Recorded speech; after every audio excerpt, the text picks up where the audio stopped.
Imagine seeing 10 steps ahead while everyone else is still arguing about step 1. Imagine feeling the emotional weather system of a room hit your body like a storm front, while the people causing the thunder insist it's sunny. Imagine holding an uncompromising moral vision for how things could be, yet constantly being asked to settle for how things are, because that's just the way the world works. Most personality types think they want piercing insight, profound empathy, and unshakable conviction, but they don't realize the cost. The truth is, most types couldn't handle the INFJ's reality, because it's heavy, it's lonely, and it's relentlessly, almost painfully, clear. Let's dive into why. At the core of the INFJ experience is a rare blend. Introverted intuition, ni, that sees patterns, trajectories, and hidden motives, paired with extroverted feeling, fi, that tracks emotions and harmony. It's like wearing night vision goggles in a room where everyone is arguing over what color the lights are. INFJs notice subtle cues, micro-expressions, inconsistencies in tone. The way the story someone tells doesn't line up with their body language. Their ni pieces it together and says, "I know where this is going." Their Fae whispers, "Don't say it, it will hurt them." And so the INFJ carries it alone. Most types can't handle this because they can't turn off their need to react in the moment. The INFJ doesn't just react, they see the end of the movie before the opening credits are finished. And that's a blessing when it leads to wisdom, but a curse when it leads to isolation. People don't like hearing that their bright idea is a dead end, especially when they can't yet see what you see. So INFJs learn to stay quiet, smile, and wait for the future to prove them right, again. Fae isn't just being nice. For INFJs, it's being responsible for the emotional temperature of everyone around them. Think of it like being the thermostat, not the thermometer. Other types can stand back and say, "That's not my problem." INFJs struggle to. They feel deeply compelled to lift people, soothe them, guide them, sometimes even rescue them. And because they rarely ask for help in return, the exchange becomes uneven. INFJs burn out quietly, then disappear loudly. Cue the door slam. Most people couldn't handle constantly filtering every word through, "Will this create conflict? Will they misunderstand me? Will this hurt them?" For INFJs, this is daily life. The mental load is intense. It's not just what was said, it's what wasn't. Not just what happened, but what could happen if they push too far, too hard, too fast. INFJs don't just predict, they verify. The tertiary function, introverted thinking, TE, runs in the background like a logic engine, testing a pattern for coherence and truth. So while Fae is tending to the harmony of the room, Niti is crunching data, making sure the pattern the INFJ sees isn't just a hunch, it's accurate. And when it is, and others still argue, the INFJ withdraws. Not because they're fragile, but because they're tired of proving what their gut already knows. Their silence is misunderstood as passivity, when it's actually restraint. Most types crave certainty, but are allergic to discomfort. INFJs endure the discomfort in order to reach certainty. They'll sit with ambiguity longer than anyone, turning it over, mapping it, testing it. But once the map is drawn, they expect others to trust it. Few do. And that's another reason most types can't handle the INFJ's reality. It demands people change course before the iceberg appears. INFJs are often called idealists, but don't confuse that with naivety. Their idealism has teeth. They believe in the higher road, the nobler motive, the truer path, but they also see the cost of taking it. Many types admire the dreamer who speaks beautifully about changing the world. The INFJ is the one in the back, quietly designing the blueprint, calculating timelines, and noticing the places where the dream will be sabotaged by ego, laziness, or fear. Other types say, "That's inspiring." INFJs say, "Okay, who's willing to be uncomfortable?" That's why their reality is hard to bear. It's not just lofty. It's practical, structured, and ethically demanding. It asks you to show up fully or stop pretending you care. It's easy to assume other intuitive types, especially NFs and NTs, will get the INFJ. Sometimes they do.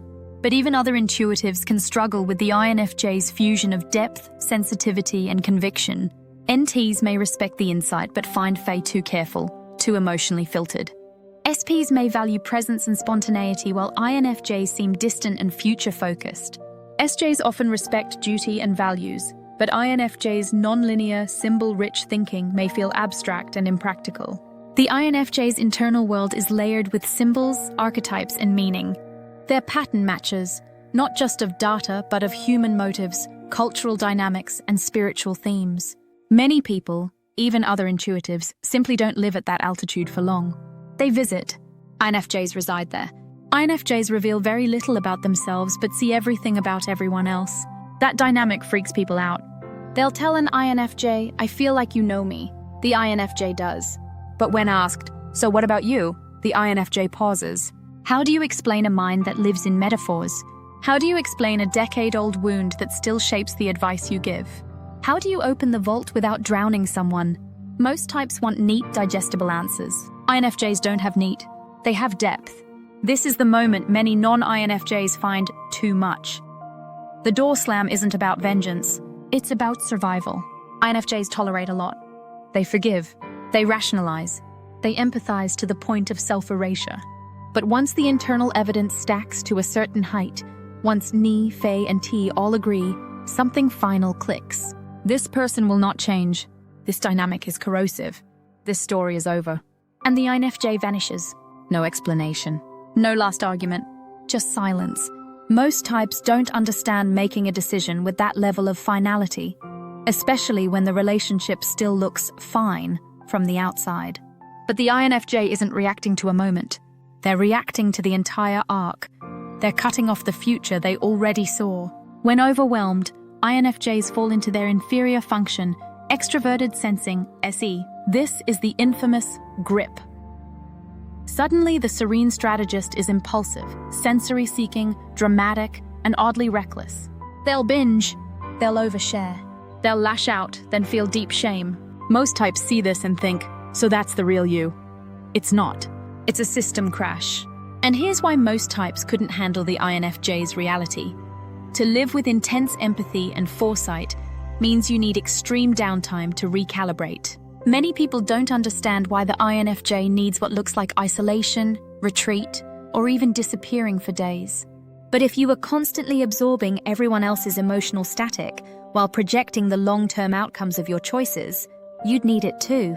Modern culture celebrates authenticity, but often in a superficial way. Oversharing, announcing, branding your vulnerability. INFJs don't do performance. They do substance. If they share, it's meaningful. If they cry, it's because it mattered. If they're quiet, it's because they're measuring whether words even help. That restraint frustrates others who think intimacy equals transparency. For the INFJ, intimacy equals accuracy. Say the thing when it's ripe. Say it when it helps. Not when it feeds the algorithm. Most types can't handle that kind of restraint because they confuse speed with sincerity. INFJs know better. INFJs can see your potential and the ways you sabotage it. That's love to them. It's compassion. I won't lie to you about what you could be. But their delivery can be surgical, especially when Ty steps in. That honesty can sting. Many types don't want that kind of mirror. They want comfort, validation, encouragement. INFJs will gladly give that. But eventually, they'll also hand you the scalpel. Here's the belief you'll need to cut out. Very few people sign up for that procedure. INFJs don't usually chase the stage. They don't need to lead loudly, but they almost always end up being the conscience of whatever space they inhabit. The team, the family, the friend group, the movement. They won't always run the show, but they'll define the soul of it. That's pressure. Quiet, constant pressure. Most types love being admired. INFJs don't want to be admired. They want to be effective. That means making hard calls that cost them proximity, praise, and sometimes the very relationships they invested in the most. INFJs don't want you to read their mind. They want you to meet them halfway. Ask questions. Be honest. Don't play games. Don't say you're fine when you're bleeding. Don't say you care about growth if you're terrified of feedback. Don't hold them responsible for your emotions while ignoring their boundaries. And please, don't mistake calm for indifference. INFJs feel more than they show. They understand more than they say. If they're still here, it means they chose you on purpose. You can't save everyone. You can't predict everything. You can't keep absorbing other people's chaos without building a sanctuary for yourself. Your insight isn't a burden. It's a gift. But a gift needs stewardship.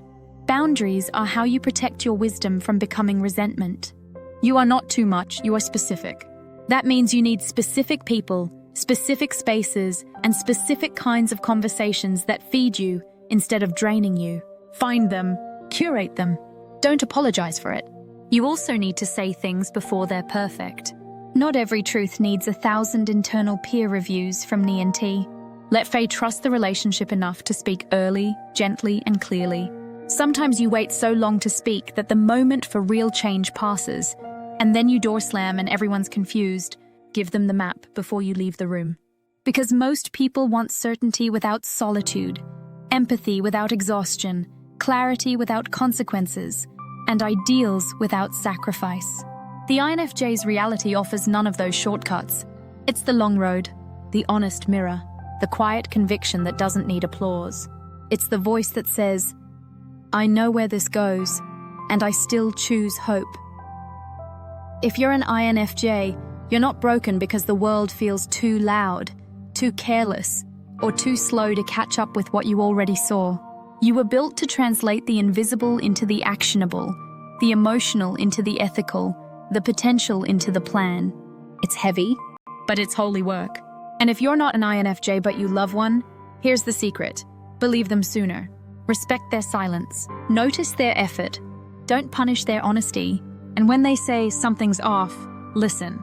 They're rarely wrong. They just wish they were. Most types couldn't handle the INFJ's reality because it feels like living with X-ray vision in a world that insists bones don't exist. But for the INFJ, this is life. See deep. Feel deep. Speak carefully. Love fiercely. Choose wisely. Carry what you must and put down what you can. And when the world tells you you're too intense, smile. You were never meant to blend in. You were meant to build what doesn't exist yet, and to quietly, stubbornly, lovingly call the rest of us higher. If this resonated, drop a comment. I see it, even if they don't. And if you want more deep dives into the INFJ mind, stick around, because we're just getting started.